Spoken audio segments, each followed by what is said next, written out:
আজকে আমি সাহাবাদের জীবনী থেকে কিছু কথা আপনাদের সাথে শেয়ার করব, কারণ সাহাবারা হচ্ছে আমাদের ইন্সপায়ারেশন। দে আর আওয়ার ইন্সপায়ারেশন, দে আর আওয়ার মোটিভেশন। তারাই আমাদের মডেল।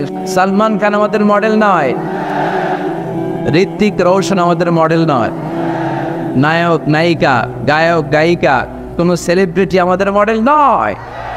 আমাদের মডেল হচ্ছে বিশ্বনবী। চিন্তা বলেন ঠিক কিনা?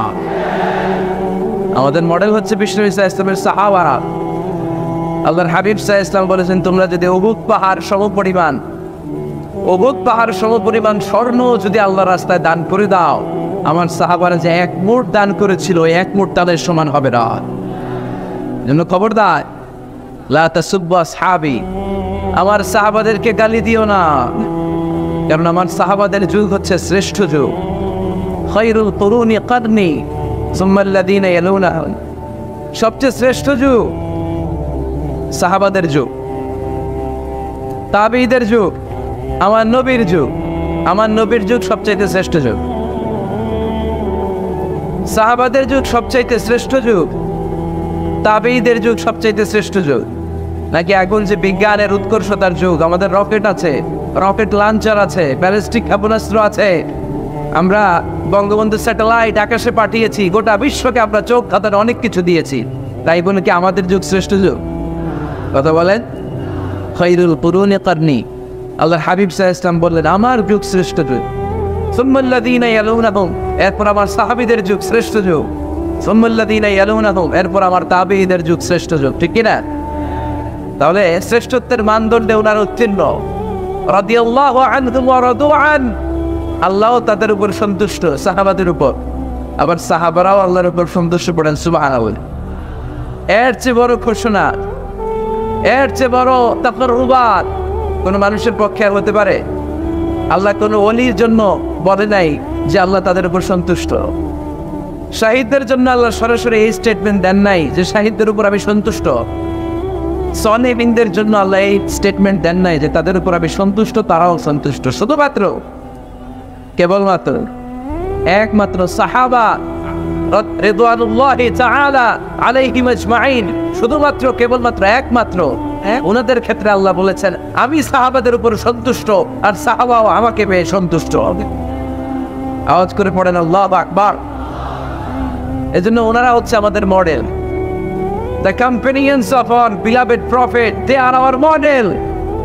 সাহাবারা আমাদের মডেল। আমরা যদি অনুকরণ করি, কাউকে ফলো করব বিশ্বনবীকে আর বিশ্বনবীর সাহাবাদেরকে। ঠিক কিনা? একমত না দ্বিমত? জোরে বলতে হবে।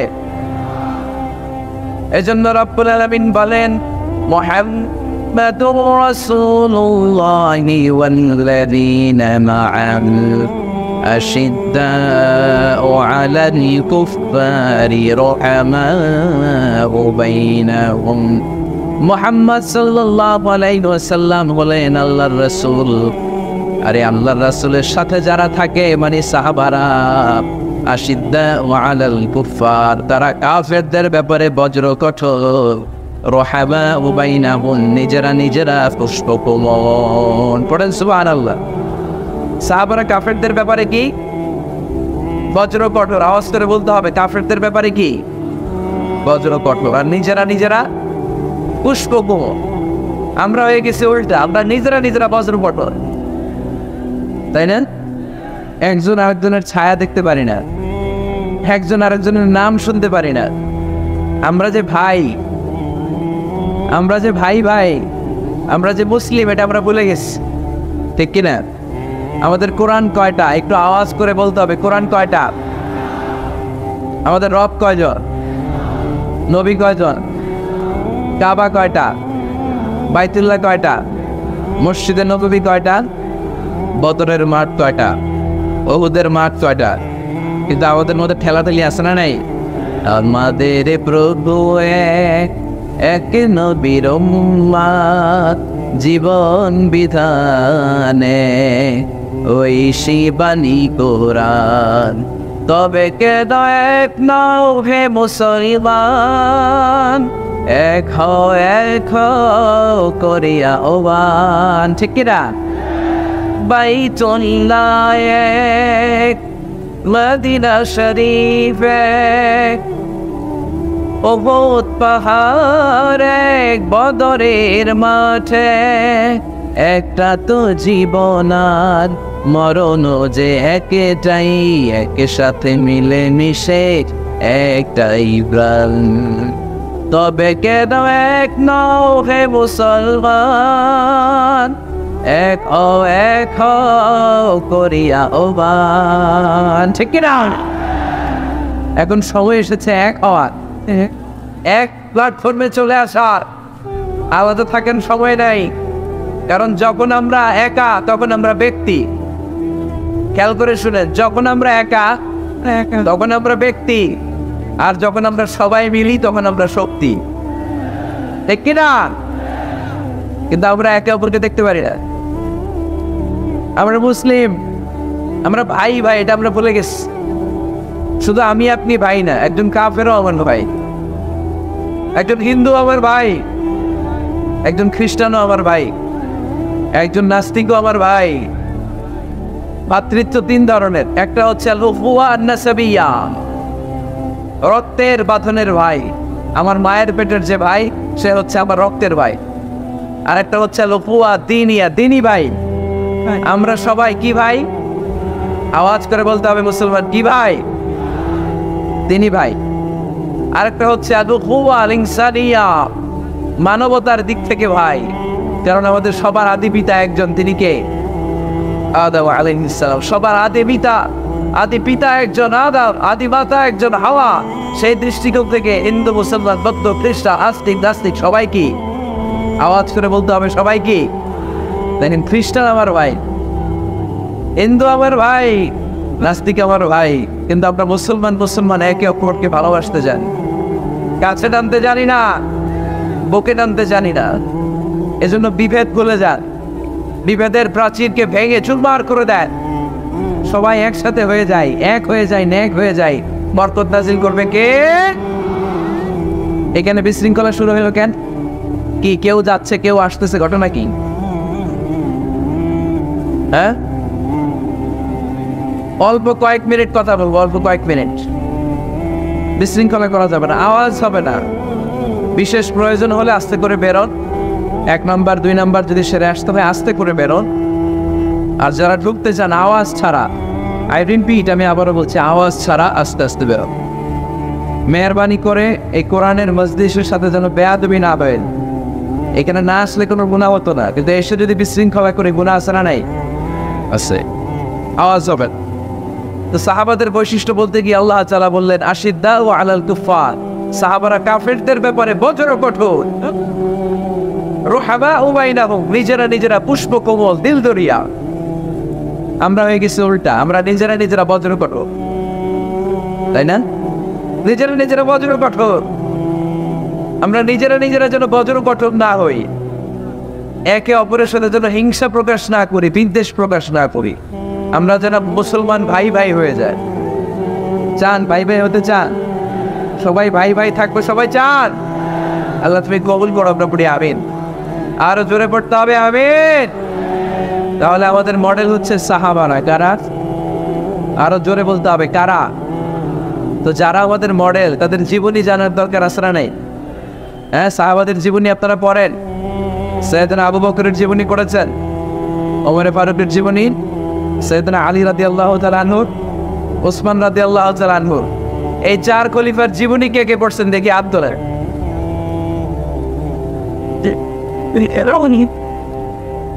মাশাআল্লাহ আপনার বাকিরা কার জীবনী পড়ছেন হ্যাঁ আজকের এই মাহফিলটা আমার আলোচনার সার্থকতা ঘটবে তখন যখন সবাই মিলে আমরা এই সিদ্ধান্ত নিতে পারবো যে আমাদের মডেল বিশ্বনবী আমরা বিশ্বনবীর জীবনী পড়ব আমাদের মডেল সাহাবারা আমরা সাহাবাদের জীবনী পড়ব এবং তাদের জীবনী থেকে যে চেতনা যে প্রেরণা যে অনুপ্রেরণা আমরা পাই সেটা আমাদের জীবনে কাজে লাগাবো জোরে বলেন ঠিক না যারা সাহাবাদের জীবনী পড়ে তারা কি কখনো মিথ্যা বলতে পারে ঘুষ খেতে পারে সুদ খেতে পারে খাদ্যে ভেজাল দিতে পারে মাছে ফরমালিন দিতে পারে ওজনে কম দিতে পারে ক্যাসিনোর ব্যবসা করতে পারে পেঁয়াজের দাম বাড়াতে পারে কোনো মেয়েকে দর্শন করতে পারে, এগুলো হবে দেশপ্রেমিক, এগুলো হবে আল্লাহ।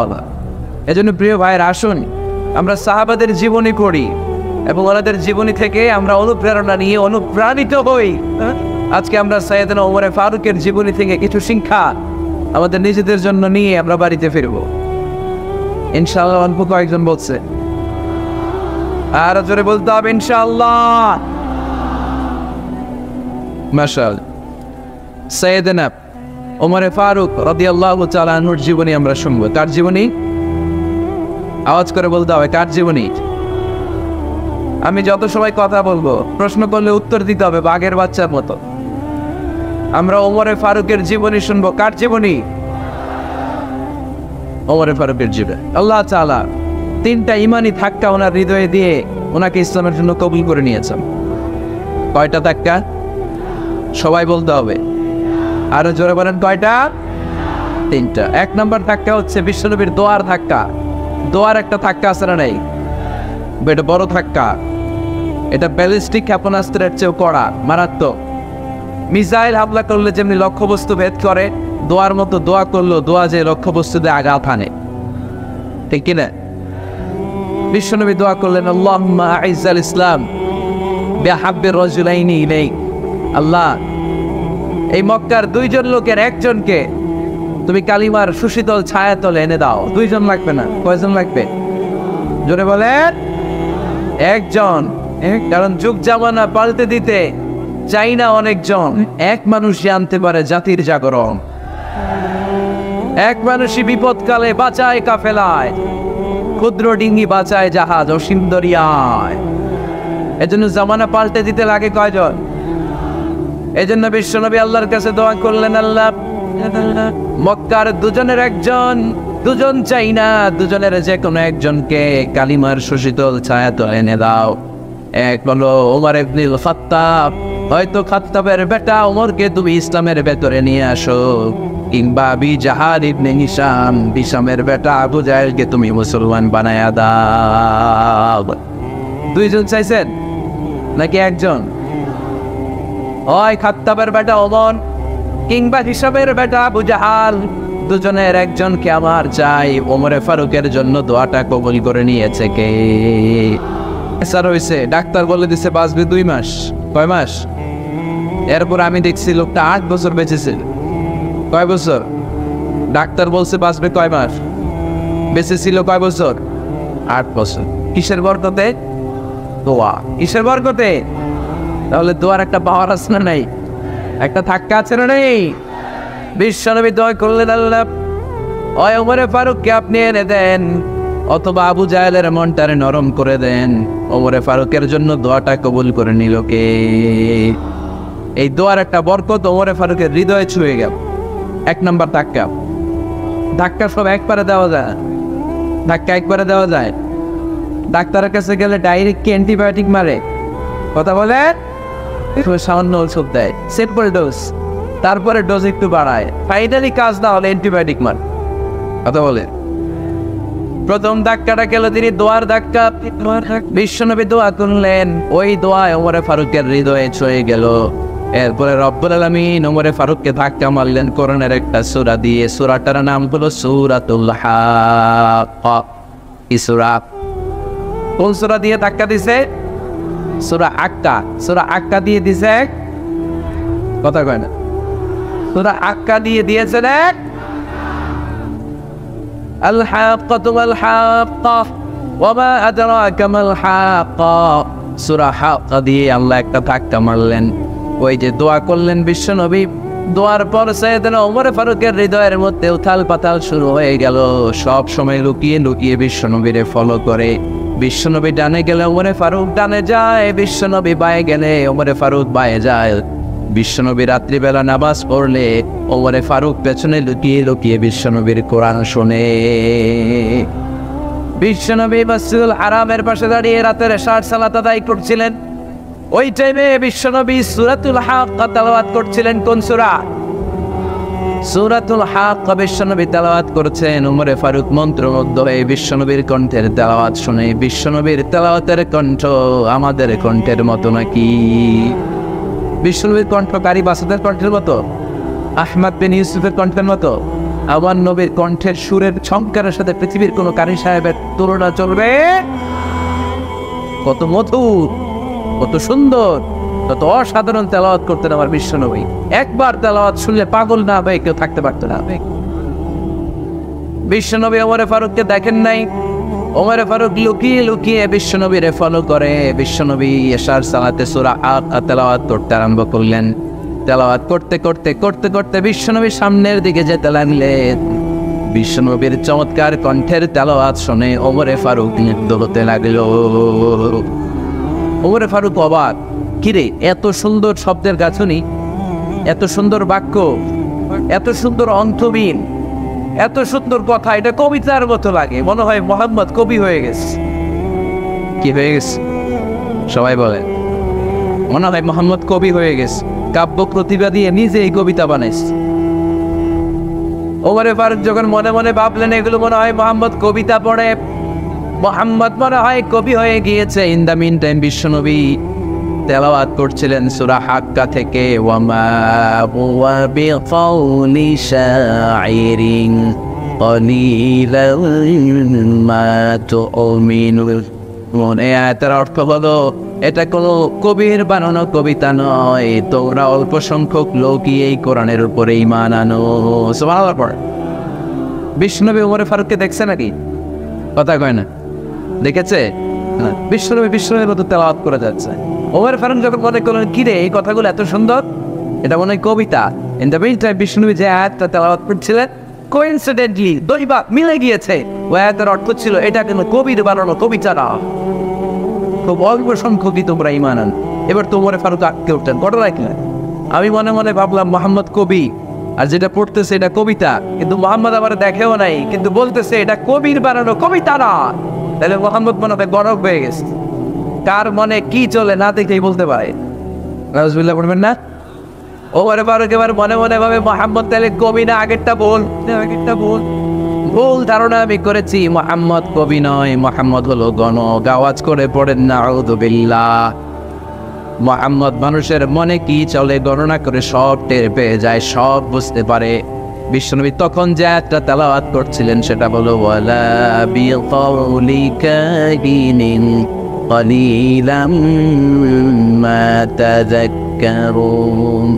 বিশ্বনবী তখন যে আয়াতটা তেলাওয়াত করছিলেন এই আয়াতের অর্থ হলো এটা কোনো গণকের বানানো কথা নয়, খুব অল্প সংখ্যক লোকই তোমরা উপদেশ গ্রহণ করো। বিশ্বনবী ওমর ফারুককে দেখে? কথা কয় না, দেখে না, কিন্তু মিলে যাচ্ছে। ওই আয়াতের পরের আয়াতটা ছিল এটা গণকের বানানো কোনো গণনা নয়, খুব অল্প সংখ্যকই তোমরা ঈমান আনো। এবার তো ওমর ফারুক বেহুশ। হায় হায়, প্রথমে ভাবলাম কবিতা, সে পড়ে যাচ্ছে না কবির বানানো কবিতা না। এরপর মনে মনে ভাবলাম মনে হয় গণক, সে বলে না এটা গণকের বানানো গণনা নয়। তাইলে এটা কি? এটা কি কি এটা কি পড়ে মুহাম্মদ, যার কণ্ঠের তেলাওয়াত শুনলে মানুষ পাগল হয়ে যায়। বিশ্বনবী তখন পড়তে আরম্ভ করলেন তানজিলুম মির রাব্বিল আলামিন। এর মানে হলো এটা কবিতা না, এটা গণকের বানানো গণনা না, মানুষের বানানো কিচ্ছু না, এটা গোটা বিশ্বের রব আল্লাহ পাকের বাণী। সুবহানাল্লাহ পড়ে। এই 2 নাম্বার ডোজ বলবো। প্রথম ডোজ পড়ছে দোয়ার ডোজ। প্রথম ডোজ কিসের? দোয়া। 2 নাম্বার সূরা হাক্কা দিয়ে আল্লাহ দিলেন এক ধাক্কা।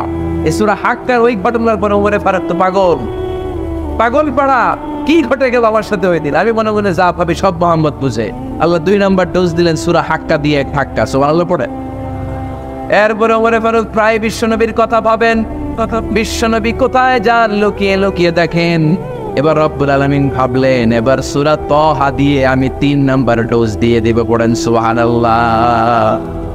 এবার 3 নাম্বার ডোজ পাবেন, কিন্তু শয়তান ওয়াসওয়াসা দিচ্ছে, ওমরে ফারুক যাও, মক্কায় ঘোষণা হয়েছে মুহাম্মদের কল্লা এনে দিতে পারলে এত এত স্বর্ণ মুদ্রা। শয়তানের ওয়াসওয়াসায় আবার ভুল পথে হাঁটতে লাগলেন সাইয়েদনা ওমর। নাঙ্গা তরবার নিয়ে বিশ্বনবীর মাথা কাটার জন্য বের হয়ে গেলেন। বনু জাহারা গোত্রের একটা লোক বলে ওমর তুমি কোথায় যাও? ওমরে ফারুক বলেন মুহাম্মাদের কল্লা কাটার জন্য যাচ্ছি। পড়েন নাউজুবিল্লাহ। আবু জাহারা গোত্রের লোক বলে তুমি মুহাম্মাদের কল্লা কাটতে যাও? আরে তোমার বোন ফাতেমা বিনতে খাত্তাব আর তোমার বোনের জামাই সাঈদ, এরা তো দুজন কালিমা পড়ে মুসলমান হয়ে গেছে।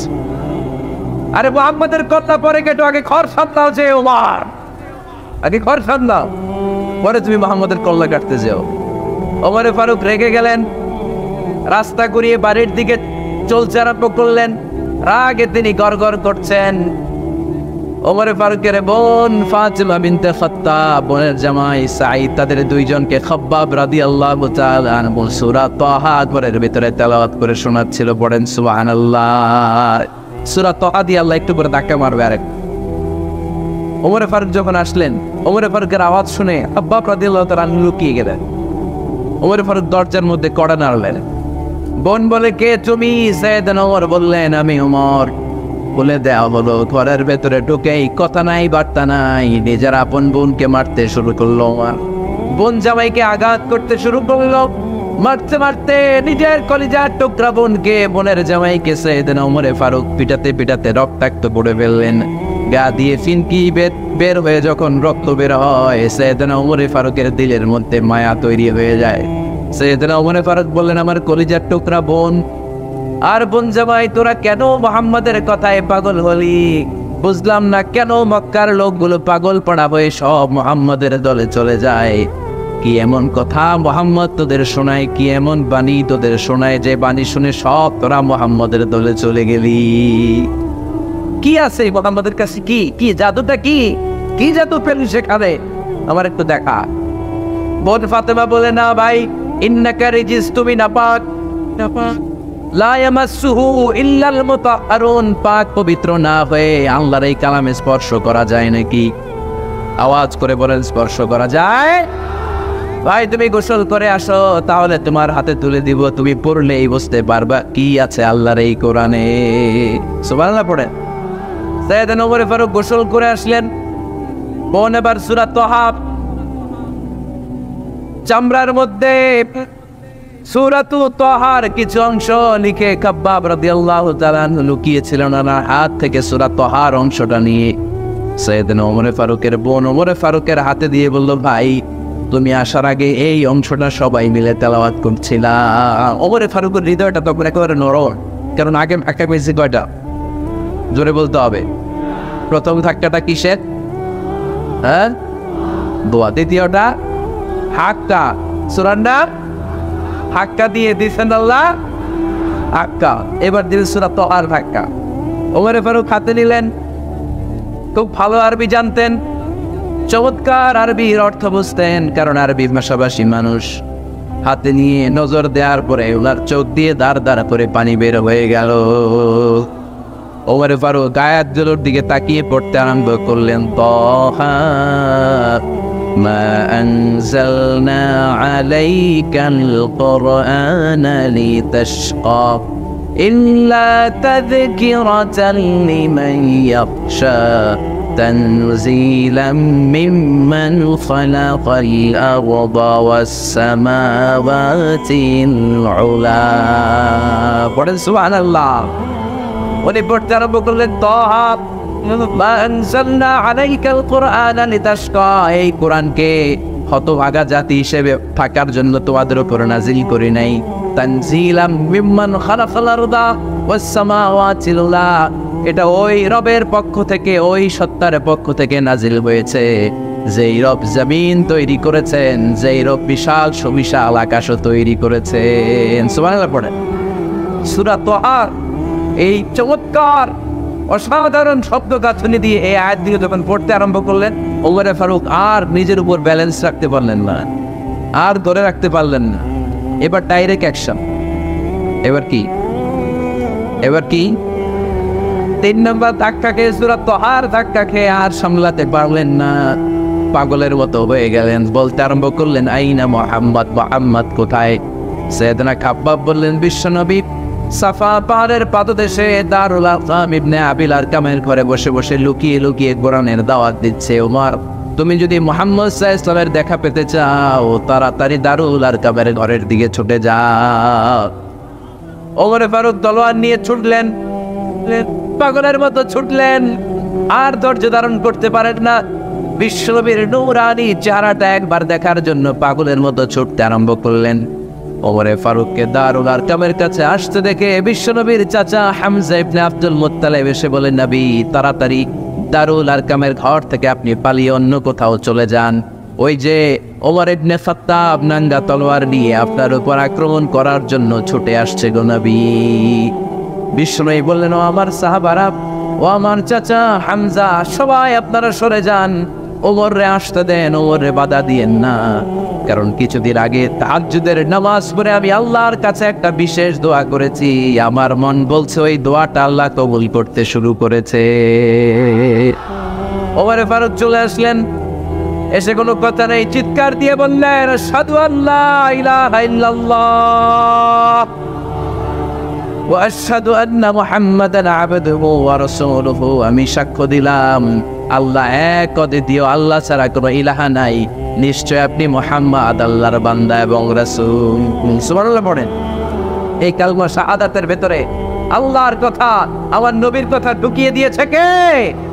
ঝিনুকের ভেতর লুকিয়ে থাকে যেমন মতি, ঝিনুকের ভেতর লুকিয়ে থাকে যেমন মতি, কালমা শাহাদাতে আছে আল্লাহর জ্যোতি, কালমা শাহাদাতে আছে আল্লাহর জ্যোতি। পড়েন, ঝিনুকের ভেতর লুকিয়ে থাকে যেমন মতি, ঝিনুকের ভেতর লুকিয়ে থাকে যেমন মতি, কালমা শাহাদাতে আছে আল্লাহর জ্যোতি, কালমা শাহাদাতে আছে আল্লাহর জ্যোতি।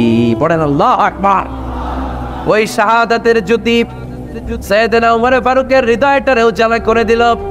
দুনিয়ার সব ভয়কে পেছনে ফেলে এক আল্লাহর ভয়কে অন্তরে ধারণ করে আওয়াজ করে বললেন, আশহাদু আল্লা ইলাহা ইল্লাল্লাহু ওয়াহদা লা শারীকা লাহু ওয়া আশহাদু আন্না মুহাম্মাদান আবদুহু ওয়া রাসূলুহু। পড়েন সুবহানাল্লাহ। তিনটা ধাক্কা। কয়টা? সবাই বলতে হবে কয়টা?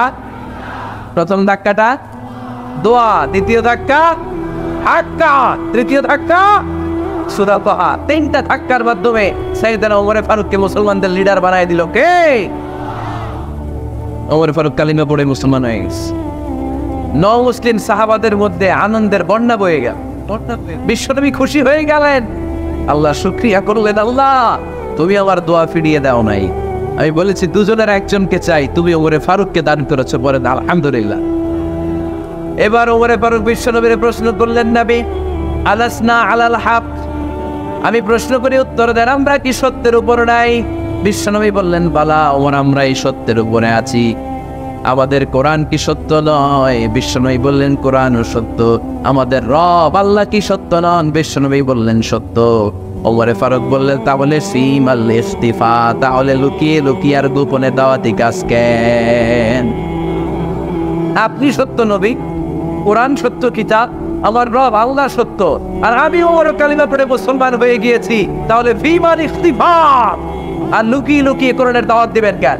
বের হন, মক্কার শহরের মাঝখানে চলে আসেন, চিৎকার করে আমরা আল্লাহর নামের ঘোষণা দেব। বিশ্বনবী বললেন, না ওমর,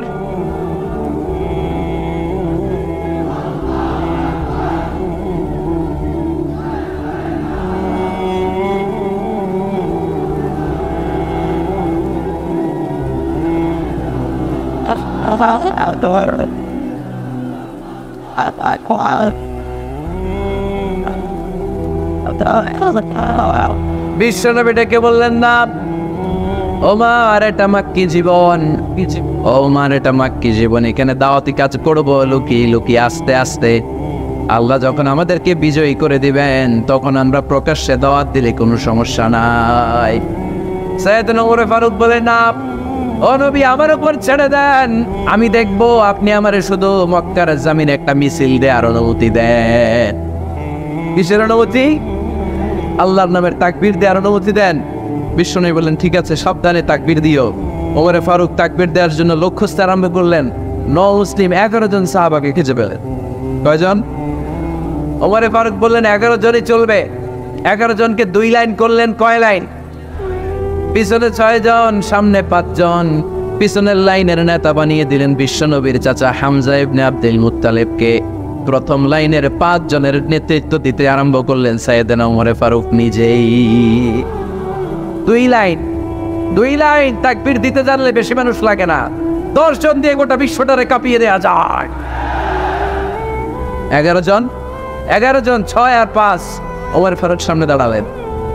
ওমর ফারুক সামনে দাঁড়িয়ে এবার আল্লাহর নামের স্লোগান দিবেন। ওমর ফারুক বলেন, আমরা খুব লম্বা চূড়া স্লোগান দেব না, খুব ছোট্ট, দারুল আরকামের ঘর থেকে কাবা ঘর পর্যন্ত, বাইতুল্লাহ পর্যন্ত, এতটুকু জায়গা আমরা তাকবীর দিতে দিতে সামনের দিকে এগোবো, পৃথিবীর কোনো শক্তি আমাদেরকে থামায় দিতে পারবে না। ওমর ফারুক তখন এক বাক্যের একটা ভাষণ দিলেন। কয় বাক্যের? ওমর ফারুক সামনে দাঁড়িয়ে বললেন, মান আরাদা আন তাসকুলা উম্মু ইয়া জামা ওয়ালাদু তারমিলা সাওজাতুহু ফালিয়াসুদ্দানি।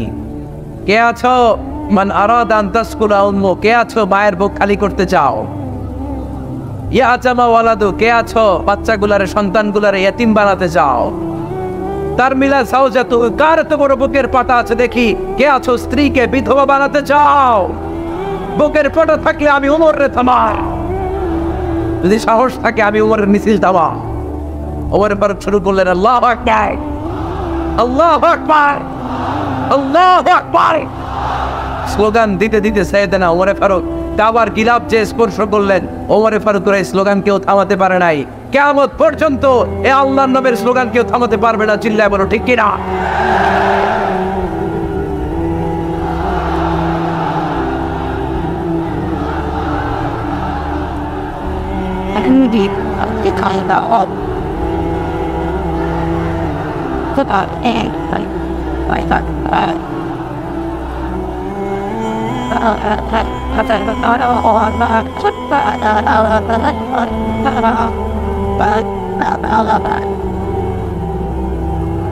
ওমর ফারুকের স্লোগান সেদিন মক্কায় কেউ থামাইতে পারছিল?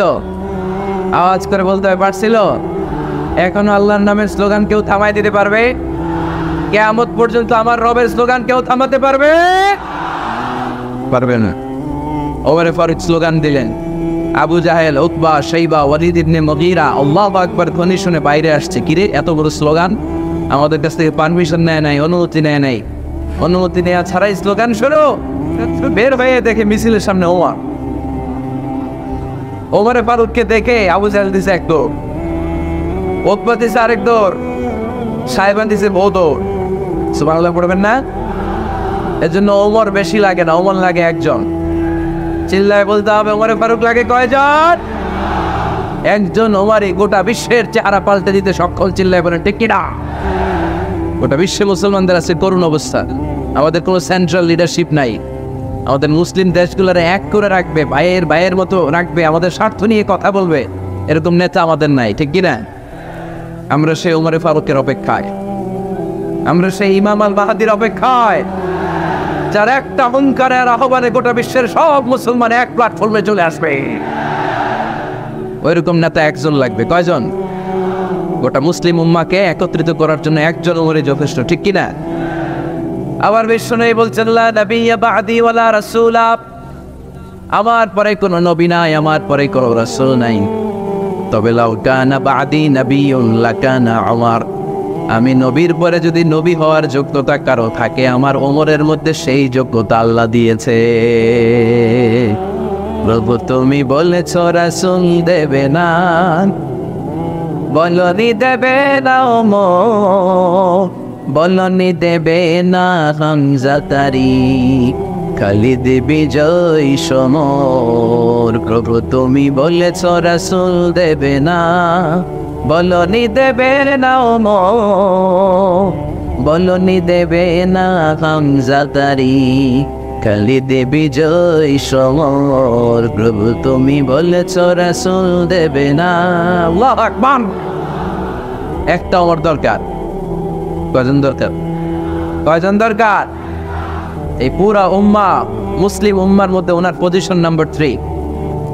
ওমর ফারুকের পজিশন নাম্বার 1 নম্বর পজিশন বিশ্বনবী সাল্লাল্লাহু আলাইহি ওয়াসাল্লাম। দ্বিতীয় পজিশন আবু বকর। আর 3 নম্বর পজিশন, সুবহানাল্লাহ পড়বেন না?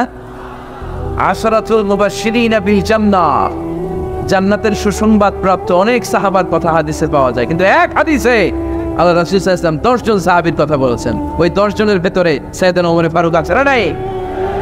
আবার ওমর ফারুক ছিলেন বিশ্বনবীর শ্বশুর। সাইয়েদনা ওমর ফারুকের কন্যা হাফসা রাদিয়াল্লাহু তাআলা আনহাকে বিশ্বনবী বিয়ে করে ওমর ফারুকের জামাই হয়েছেন, আর ওমর ফারুককে বিশ্বনবী শ্বশুর বানিয়েছেন। সুবহানাল্লাহ পড়ে। আগে জানতেন এটা? ওমর ফারুক রাদিয়াল্লাহু তাআলা আনহু যে বিশ্বনবীর শ্বশুর ছিল, এটা আজকে প্রথম জানলেন। কে কে দেখি? দেখছেন? অনেকেই জানেন। মাশাআল্লাহ, হাত নামান, আমরা জেনে নিব, জানতে কোনো সমস্যা নাই। বাঁচতে হলে জানতে হবে। বাঁচতে হলে কি করতে হবে? জানতে হবে। 4 জন খলিফার 2 জন হচ্ছে বিশ্বনবীর মেয়ের জামাই, বাকি 2 জন হচ্ছে বিশ্বনবীর শ্বশুর। সাইয়েদনা উসমান রাদিয়াল্লাহু তাআলা আনহুর কাছে বিষ্ণু সাল্লাল্লাহু আলাইহি ওয়াসাল্লাম 2 কন্যাকে বিয়ে দিয়েছে। বিষ্ণু সাল্লাল্লাহু আলাইহি ওয়াসাল্লাম মোট কন্যা 4 জন। কয়জন? বড় মেয়ের নাম যায়েনব রাদিয়াল্লাহু তাআলা আনহা, ওনার স্বামীর নাম ছিল আবুল আস ইবনে রাবিয়া। তারপরের মেয়ের নাম হচ্ছে উম্মে কুলসুম, ওনাকে বিয়ে দিয়েছিলেন বিশ্বনবী সাইয়েদনা ওসমান রাদিয়াল্লাহু তাআলা আনহুর সাথে। উম্মে কুলসুম রাদিয়াল্লাহু তাআলা আনহার ইন্তেকালের পরে আরেক মেয়ে রুকাইয়াকে বিশ্বনবী সাইয়েদনা ওসমানের কাছে আবার বিয়ে দিয়ে দিলেন। সুবহানাল্লাহ পড়েন।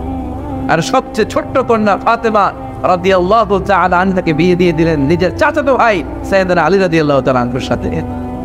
তার মানে সাইয়েদনা ওসমান আর সাইয়েদনা আলী ছিল বিশ্বনবীর মেয়ের জামাই, ঠিক কিনা?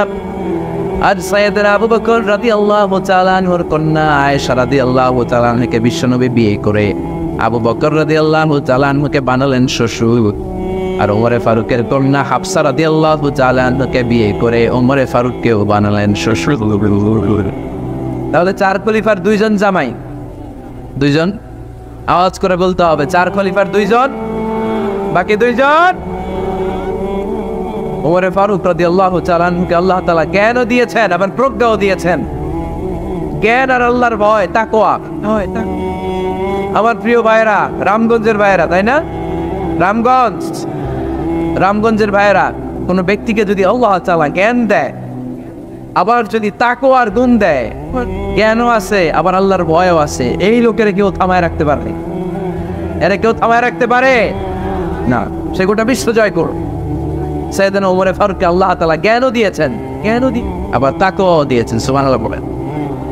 বিশ্বনবী সাল্লাল্লাহু আলাইহি ওয়াসাল্লাম স্বপ্ন দেখলেন বিশ্বনবী দুধ খাচ্ছেন, আঙ্গুলের ভেতর দিয়ে ফাঁক দিয়ে দুধ বেরোয়, বিশ্বনবী দুধ খাচ্ছেন।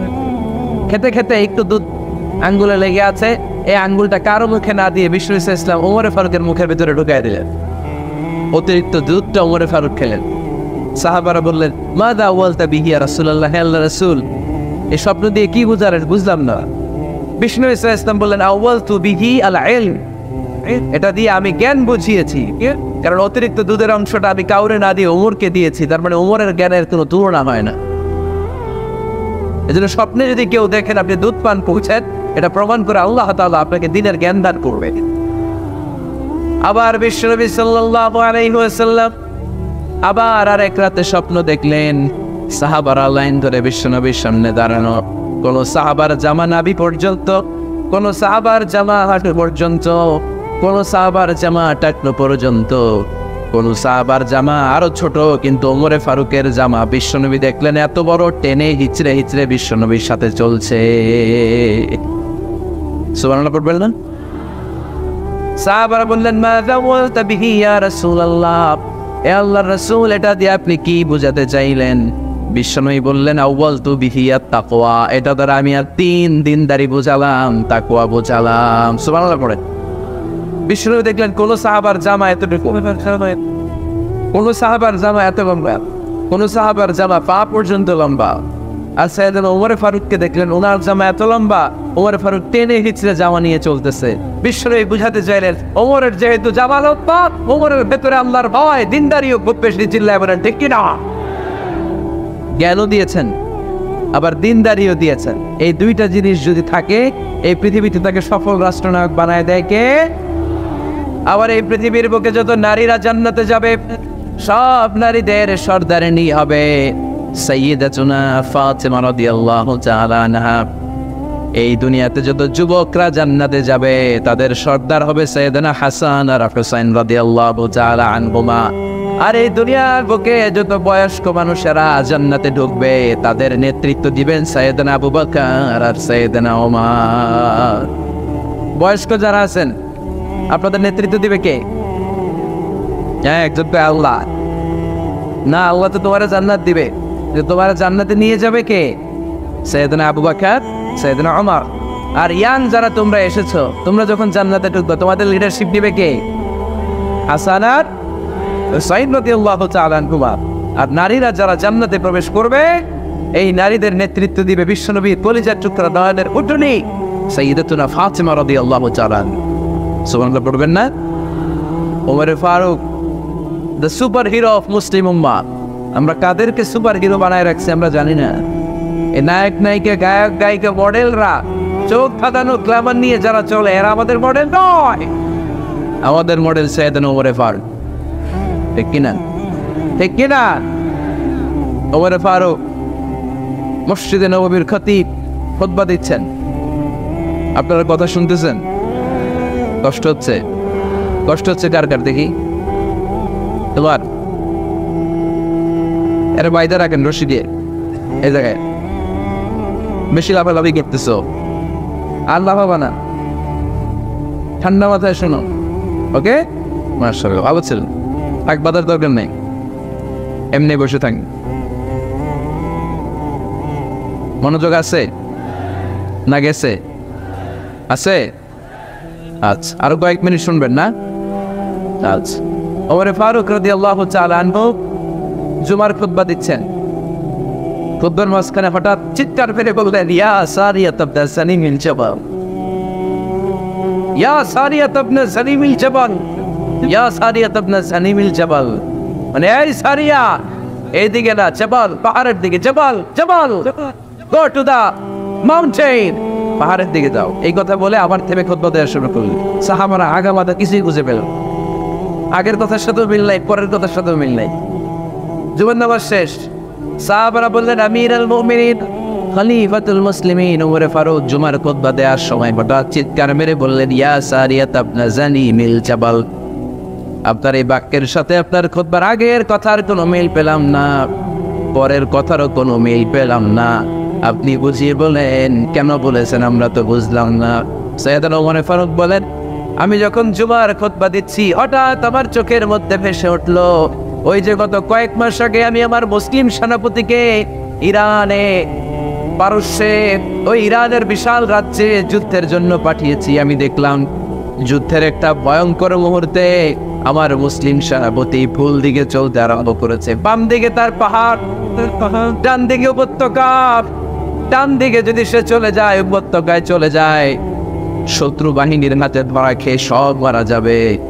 আর আমার সেনাপতি যদি মুসলিম বাহিনীকে নিয়ে পাহাড়ের উপর উঠে যায়, আল্লাহর মেহেরবানিতে এই যুদ্ধেও তারা জয়লাভ করবে। এজন্য আমি মসজিদের মিম্বারে দাঁড়িয়ে রব্বুল আলামিন আমার চোখের সামনে ওই যুদ্ধক্ষেত্রের দৃশ্যপটটা তুলে ধরেছে, ওইটা দেখে আমি এখানে দাঁড়িয়ে আমার সেনাপতিকে কমান্ড দিয়েছি। পড়েন সুবহানাল্লাহ। যেন তোর মানুষরা এটা জুমার মিম্বারে দাঁড়িয়ে 1000 কিলোমিটার দূর পারস্যে কি হচ্ছে সেটাও দেখতে পেতেন আল্লাহর মেহেরবানিতে। সুবহানাল্লাহ পড়েন। সাহাবারা বিশ্বাস করে নিলেন, কিন্তু মুনাফিক টাইপের যেগুলো এগুলো বলে, এটা আবার কেমন কথা? উনি আছেন মদিনার মিম্বারের মধ্যে দাঁড়িয়ে, হাজার হাজার কিলোমিটার দূরে কি হচ্ছে উনি দেখবেন কেমনে। এরা বিশ্বাস করলো না, সাহাবারা সবাই বিশ্বাস করলো, মুনাফিক গুলো বিশ্বাস করলো না। তারা মনে মনে ভাবলো, এই মুসলিম সেনাপতি বিজয়ের বেশে যেদিন মদিনায় আসবে, আমরা মদিনার উপকণ্ঠে দাঁড়িয়ে থাকবো, ওদেরকে জিজ্ঞেস করবো এমন এমন দিন ওমর ফারুকের কণ্ঠের কোনো আওয়াজ শুনতে পেরেছিলে কিনা। বিজয়ী বেশে সাহাবারা যখন ফিরে আসতো, সব মুমিনরা আহলান ওয়া সাহলান জানাতে ওদেরকে রিসিভ করতে যেত, মুনাফিক গুলো যেত না। কিন্তু ওই দিন মুনাফিকরা সবার আগে যায় হাজির। মুসলিম সেনাপতি যখন ঢুকলো, জিজ্ঞেস করলো, মুসলিম সেনাপতি, এত দিন আগের কথা, জুমার দিন দুপুর বেলা যুদ্ধক্ষেত্রে হঠাৎ করে আমিরুল মুমিনিনের কোনো কথা তুমি তোমার কান দিয়ে শুনতে পেরেছিলে কিনা বলো। সেনাপতি বলল, তোমরা কেমন করে বুঝলা? কেমন করে তোমরা জানলা? তোমরা ঠিকই জেনেছ, ঠিকই ধরেছ, ঠিকই বলেছ। যুদ্ধের কঠিন মুহূর্তে ভুল করে আমি উপত্যকার দিকে মুসলিম বাহিনীকে নিয়ে ছুটতে আরম্ভ করেছিলাম। হঠাৎ করে আমিরুল মুমিনিনের একটা কণ্ঠ আমার কানের ভেতরে ভেসে আসলো। আমি শুনতে পেলাম, ইয়া সারিয়া তাবদাজানি মিল জাবাল, ডান দিকে উপত্যকার দিকে যেও না, তাড়াতাড়ি বাম দিকে পাহাড়ের উপর চড়ে যা। শুনেছি আমি, আমার নিজ কানে শুনেছি। তোমরা কি করে জানলে? আমি নিজে শুনেছি। সেদিন আমিরুল মুমিনিনের ইনস্ট্রাকশন, এই গাইডলাইন যদি আমরা ফলো করতে না পারতাম, শত্রু বাহিনীর হাতে আমরা কচু কাটা হতাম। আমাদের চেহারা, আমাদের আত্মীয় স্বজনরা তোমরা কেউ দেখতে পেতে না। পড়েন সুবহানাল্লাহ।